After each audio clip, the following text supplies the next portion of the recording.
Hi there, it's Kevin with the Rogue Market with today's episode of the Daily Delve, where we delve into the MTG market to look for a card that has potential of going up in value. So today I want to talk about the Grazilaxx Illithid Scholar. This is from Adventures in the Forgotten Realm. It's a 3/2 for 3 mana, and when a creature you control becomes blocked, you can return to its owner's hand, and whenever one more creature you control deal combat damage to the player, you draw a card. So I like this card a lot for Commander. It is a card that seems to be played in a variety of decks, a lot of synergies with that bounce effect, with the deal damage. It works in Commander because if it hits multiple opponents, you actually get to draw multiple cards because it's just, if you hit more than one player, it actually trigger for each player.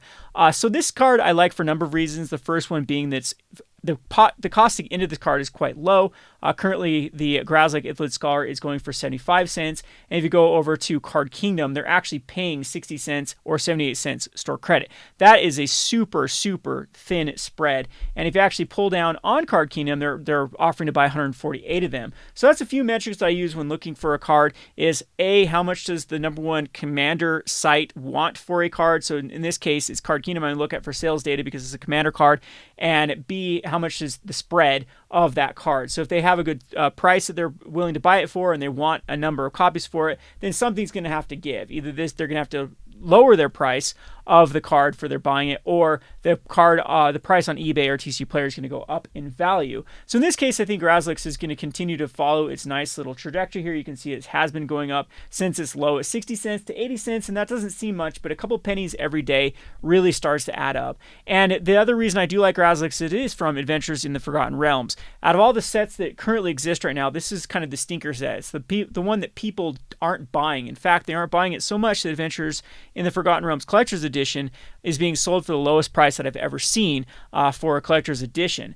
So if it's from a set that isn't opened as much as other sets, it's going to have less supply in the scope of things, and is also going to give it a better chance of going up in value compared to its counterparts. So another thing I like about Grazilaxx is it seems to be played quite a bit. It's in 3,045 decks as a card, and it's actually in a couple of hundred decks as a commander. So it's got that flexibility of wanting to be in commander decks and wanting to be the commander of commander decks.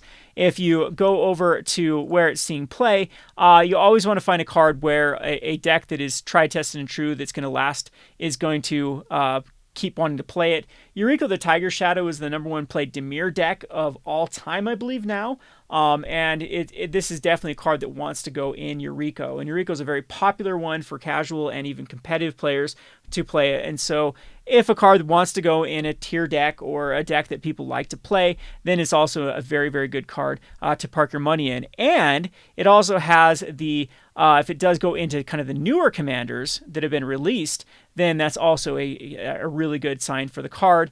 And I haven't seen it in any of the brand new ones, but some of the more recent ones, this card does want to go in. So it's got all that going for it. I really, really like that for those reasons for Grazilaxx. And I think if my strategy with these cards in the dollar range is to not go crazy on buying them. You want to look for deals. You want to look for throw-ins. You want someone to pay a quarter for this Grazilaxx. You don't want to pay full price for this. And typically when cards are under like $1 or $1.50, you can get people to part with them because their options aren't that great. Either they can sell it on TCG Player and then get killed by the fees, or same thing with eBay. And so when you're trading for these or looking to buy them on whatever groups you use, you can lowball a card like this, even something like Cardsphere, you can lowball and get a better spread than you normally could get on like a $5 card or a $6 card. And the key for this one, a lot of people have asked me, what's your strategy with cards that are under this? Of course, you can't TCG Player. I would buy list them. In a year, this is where you would unload this on something like a Troll and Told or a Card Kingdom, and I'm pretty certain that the buy list will be higher from what you paid. So it's these little bit of gains, these little nickels, these little quarters here and there that can really add to your collection.